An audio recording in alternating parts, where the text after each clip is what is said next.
Muito bem, então vamos começar aqui no nosso primeiro bloco para falar sobre as perspectivas para o segmento de shoppings, olhando principalmente esse segundo semestre.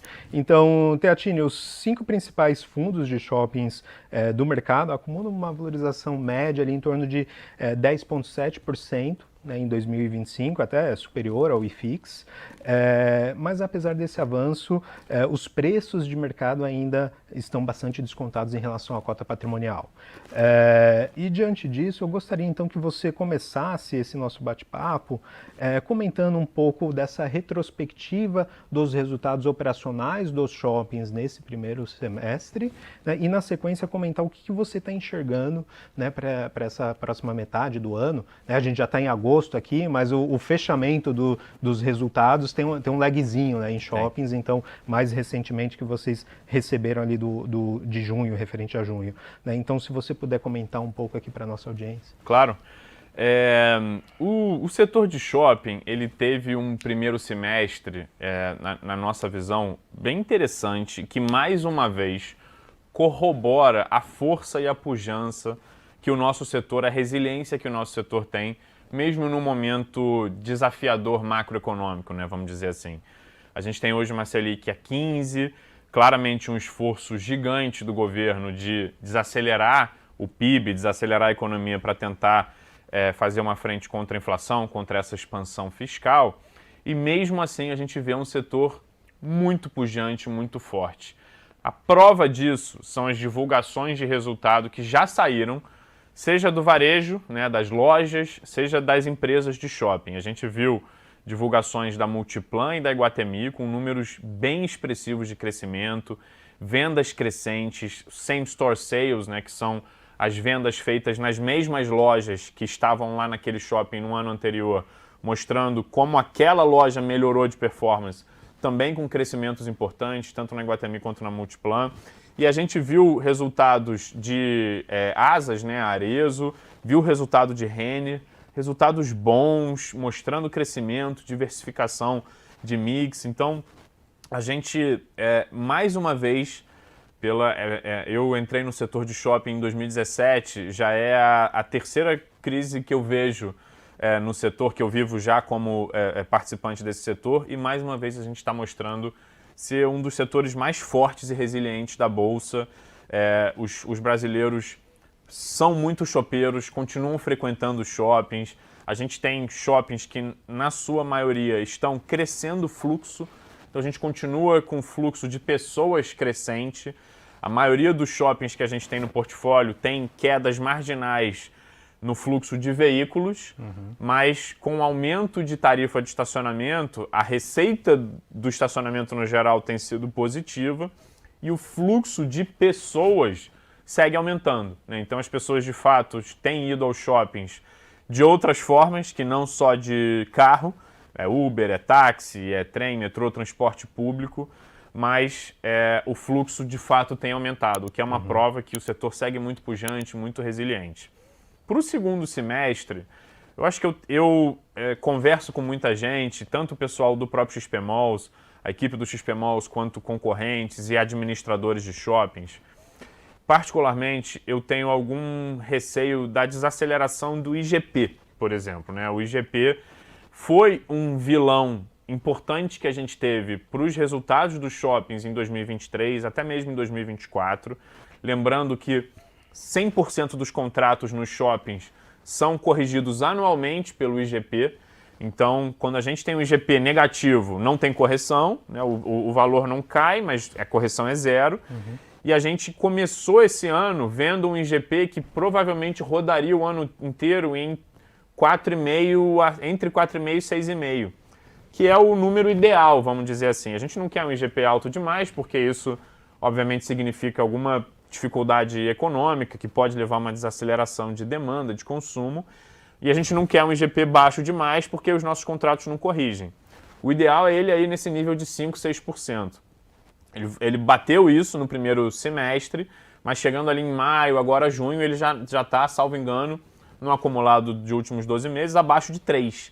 Então a gente deixou de contar com essa ajuda, vamos dizer assim, que o IGP aparentemente nos daria ao longo do ano inteiro, mas só deu no primeiro semestre. Então eu acho que isso pode acabar prejudicando um pouco os contratos que têm correção de inflação no segundo semestre e diminuir um pouquinho o nosso top line, que é o aluguel mínimo, que é a principal linha de receita de um shopping aqui no Brasil.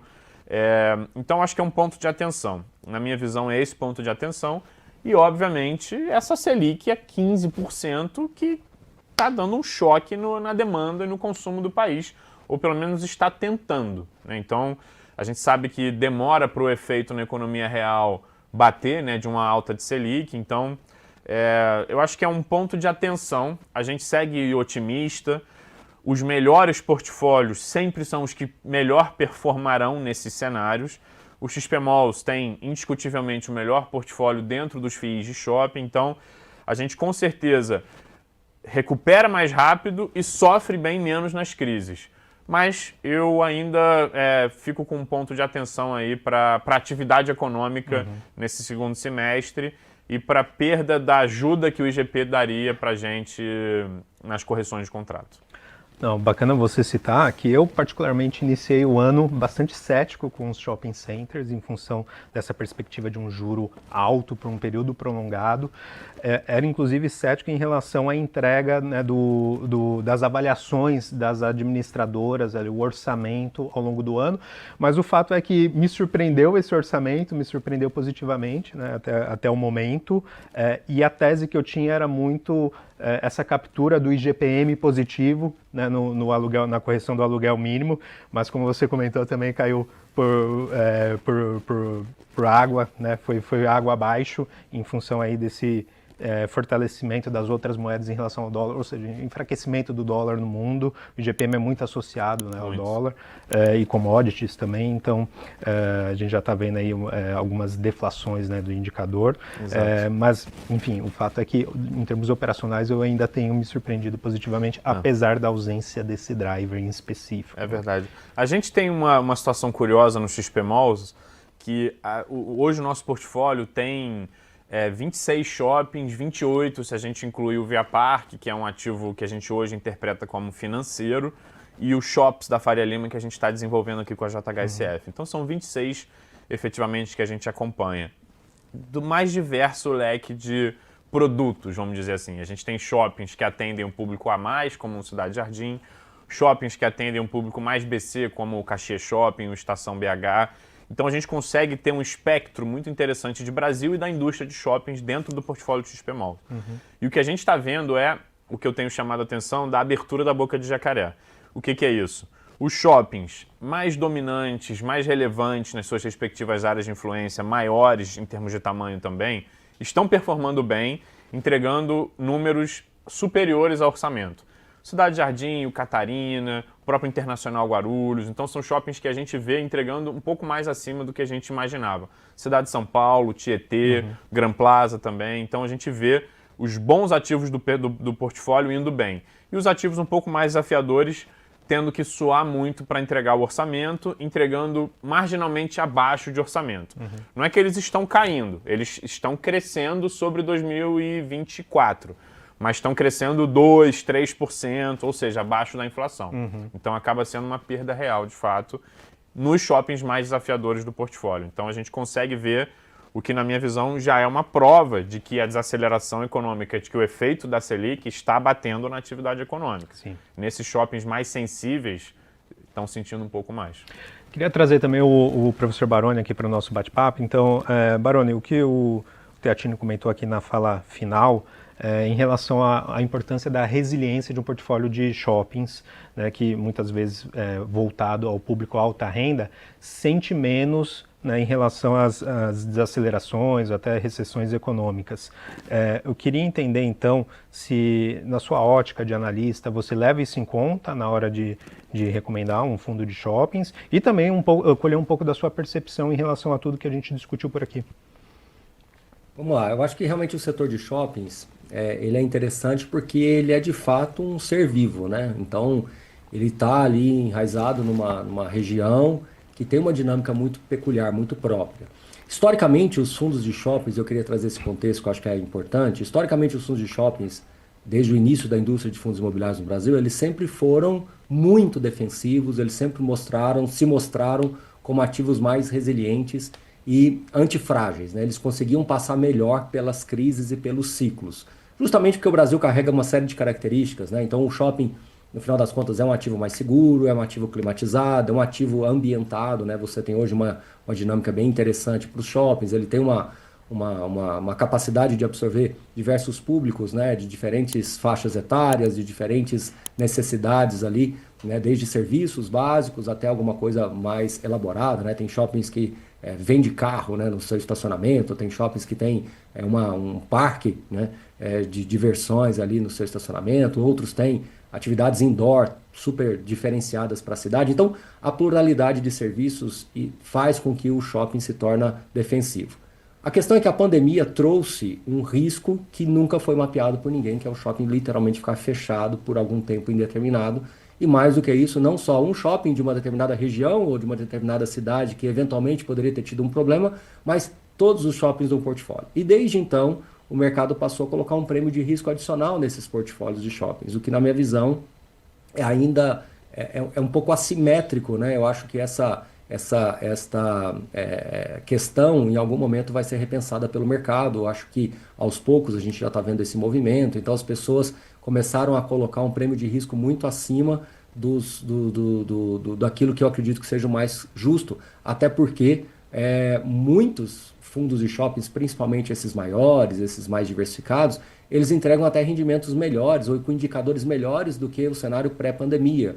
Esses fundos hoje têm portfólios com muito mais opcionalidades do que tinham antes da pandemia, né? Uma gestão muito mais experimentada, hoje muito mais próximo das empresas listadas, muitos desses fundos negociando com essas empresas listadas através de troca de cotas, ou seja, essas empresas no final das contas também são cotistas desses fundos. Então, um cenário muito mais, eu diria, robusto, e o fundo negociando em múltiplos, às vezes menores, dentro dos preços de mercado. Tudo isso fruto de uma taxa de juros realmente mais elevada. Isso incomoda de alguma forma a percepção de risco para o varejo. Então eu entendo tudo isso, mas eu acho que isso é uma assimetria e essa desarbitragem em algum momento pode se fechar. Então estar posicionado em fundos de shoppings, na minha visão, de alguma forma é interessante para os investidores. Aí quando entra na sua pergunta, e desculpa fazer esse contexto todo, mas eu acho que ele é importante, você entra nas particularidades, né, das classificações dos shoppings, né? Então o que é um shopping bom? É um shopping bonito? É um shopping agradável? É um shopping que, vamos falar o português simples aqui, que atende um público mais rico? Ou é um shopping que tem bons indicadores? Acho que esse é o grande ponto. Às vezes você vai encontrar um shopping com uma classificação de público B e C, mas que tem indicadores extremamente interessantes e cresce numa composição, às vezes até superior a um ativo classe A. Obviamente, alguns ativos classe A mais, eles se tornam mais resilientes porque aquele público é menos sensível às variações econômicas. Então ele consegue consumir mesmo num cenário ruim de macroeconomia. Já um shopping um pouco mais sensível, ele pode realmente sentir mais, mas aí que entra o ser vivo, aí entra o mix de lojas, aí entra a forma como você vai adaptar o seu portfólio para ajustar essa necessidade do público. Então, no final das contas, vale a administração e a gestão do shopping. Mesmo que você esteja num público um pouco mais desafiador e que esteja sentindo um pouquinho mais as questões macroeconômicas, se você for rápido, célere e ajustar o mix, você consegue passar muito bem por isso. Então, eu gosto dos shoppings justamente pela sua versatilidade. Mas, de novo, é importante ter administradores que conversam com o mercado, que entendam a dinâmica do mercado, que sejam mais plurais para que a decisão fique acertada dentro do seu nicho. Se você acerta o nicho, ele se torna muito mais resiliente ainda dentro desse ambiente macroeconômico. Tatini, vários pontos interessantes que o professor Baroni trouxe. Resumindo, shopping bom é shopping que dá dinheiro. Sem dúvida nenhuma. A gente fala muito isso. E, enfim, por mais que aqueles voltados para alta renda, eles configuram uma maior resiliência em períodos econômicos difíceis, aqueles mais populares, vamos dizer assim, têm muito valor, inclusive eles têm um beta maior em relação ao PIB, ou não. Sem dúvida nenhuma. Os shoppings que acabam, como o Baroni falou, corretamente se adequando ao público do seu entorno, da sua região, e por qualquer particularidade que seja essa região, é um público mais BC e que consegue entregar um produto interessante para esse perfil, tem um beta maior em relação à PIB, isso é um fato. Então, para baixo também acontece, né? Então, quando a gente tem uma desaceleração econômica, um aumento da inflação, uma diminuição do consumo, acaba sofrendo um pouco também nesses shoppings. Por outro lado, quando você tem uma recuperação, são os que vão crescer mais aceleradamente. A gente acha interessante ter uma composição, né, desses perfis de público dentro do portfólio, uma diversificação, mas a gente tem ótimos ativos que são destinados a esse público mais BC. A gente tem um gigante aqui em São Paulo que é um Bzão, que é o Tietê, que é o Diamante de Pirituba, que a gente brinca, fica lá na Zona Norte. É um excelente ativo, Bzão. A gente tem o Internacional Guarulhos, que atende muito bem um público Bzão também. O Estação BH já é um público mais BC, porque está numa estação de muito fluxo, de metrô. Então, o próprio Caxias Shopping também é um shopping que está numa região bem mais BC. São ativos que têm seus desafios, mas que têm muitas qualidades também. E, definitivamente, o que o Baroni falou é isso. Se você consegue entregar para o perfil daquela região um produto que faça sentido para ela, o shopping vai ser excelente, independente dele ser destinado ao público A mais, A menos, B ou C. Conseguiu se adaptar ao público da região, a chance de sucesso é muito maior. E eu queria aproveitar também esse comentário do Baroni para pegar uma percepção sua, né, sobre os diferenciais dos shopping centers, dos fundos especificamente de shopping centers na carteira do investidor. O Baroni comentou muito sobre esse valor desse imóvel, essa capacidade de adaptabilidade, né, do shopping. Inclusive, né, historicamente, eles sempre negociaram com um dividend yield mais comprimido em relação aos outros segmentos, o que o Baroni até nos trouxe aqui, que atualmente isso não vem acontecendo, o que é curioso, né? Mas enfim, como que você vê, né, essa importância, né, desses ativos para a carteira de um investidor de fundos imobiliários, que é aquele investidor que normalmente busca uma renda periódica, né, mas também uma proteção patrimonial a longo prazo? Eu sempre entendi esse nível de precificação dos FIIs de shopping marginalmente mais caro em relação a outros setores da Bolsa por 3 óticas, tá? A primeira delas, que eu gosto muito, né, que a gente sempre menciona, é a diversificação da renda imobiliária. A gente sempre fala isso. Num galpão, numa laje, você vai ter, no melhor cenário, 5, 6 locatários, assim, no melhor cenário. Geralmente, o galpão você tem 1, 2, numa laje você vai ter ali, se for um prédio inteiro, 10, 15, numa laje só você vai ter 1, 2 também. Shopping, cada shopping tem 200. Então, isso traz um nível de resiliência, de diversificação. O varejo brasileiro é muito ágil, é muito rápido, muito adaptável. Então, tem um setor que está indo pior, ele se adapta e cria novas lojas que são mais direcionadas para aquele tipo de produto. Então, essa diversificação dessa renda, eu acho que ela definitivamente traz uma robustez interessante para o nosso setor. Além disso, eu sempre bato muito na tecla que a gente está num setor que tem comparáveis importantes. Para você investir no setor de logística no Brasil, quantas empresas tem disponíveis para você comprar uma ação na Bolsa?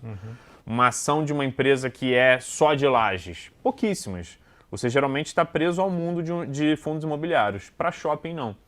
Shopping você tem 3 grandes empresas listadas, Multiplan, Iguatemi e Allos, e outras 3 ou 4 empresas menores também listadas. Então você tem uma gama de comparação de produtos, de relatórios de relações com investidores muito grande. E isso naturalmente atrai o investidor institucional.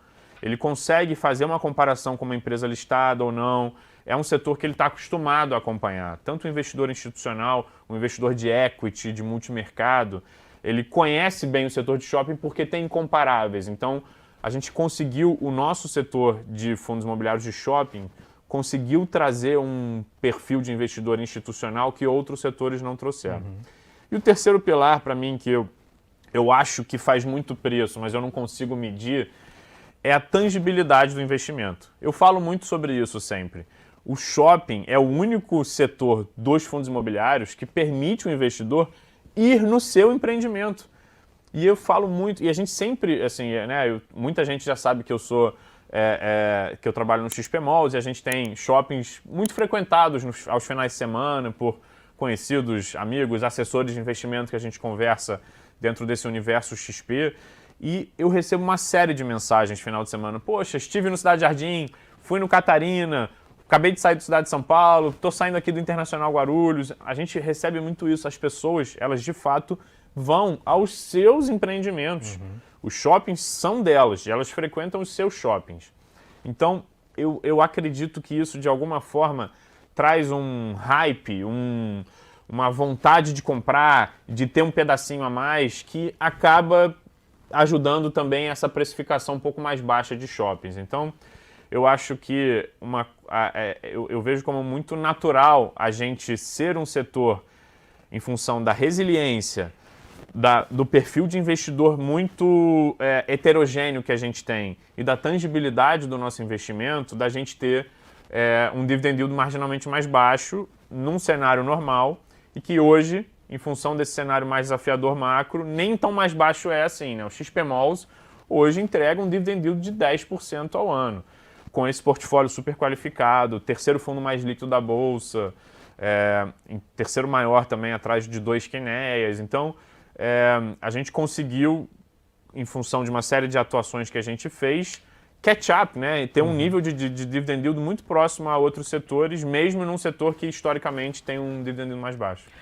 Não, e eu até acrescentaria, né, do meu lado aqui de analista, essa questão da pulverização do risco de inadimplência e de vacância.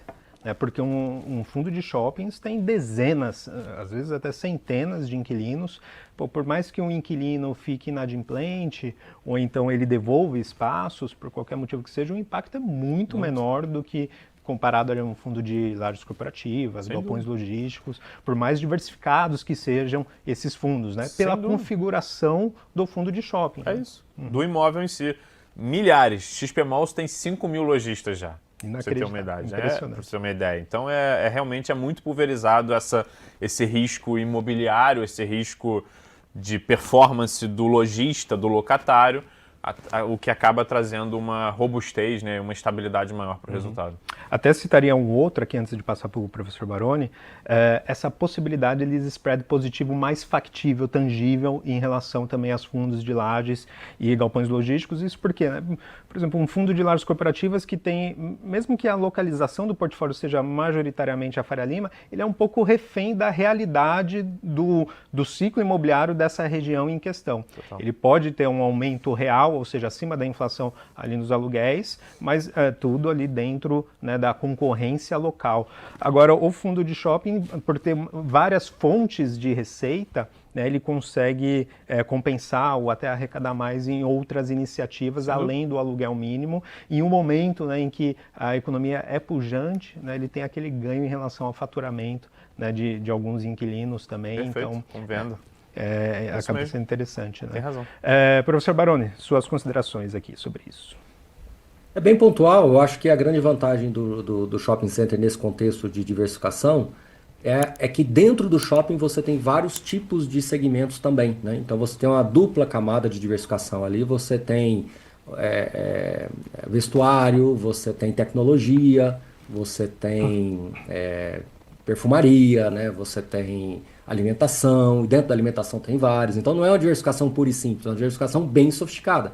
Ali tem marcas que vendem luxo, tem marcas que vendem artigos populares e utensílios domésticos. Então veja que essa diversificação ela transcende essa questão, além também da diversificação geográfica, né? Então você tem hoje um fundo que tem exposição em diversas cidades, em diversos estados, em diversos contextos também de suas respectivas regiões, né? Então acho que esse é outro ponto. E por fim, eu acho que a grande vantagem também que eu vejo é que, diferentemente do mercado americano, os shoppings eles ficaram mais abraçados pelas cidades.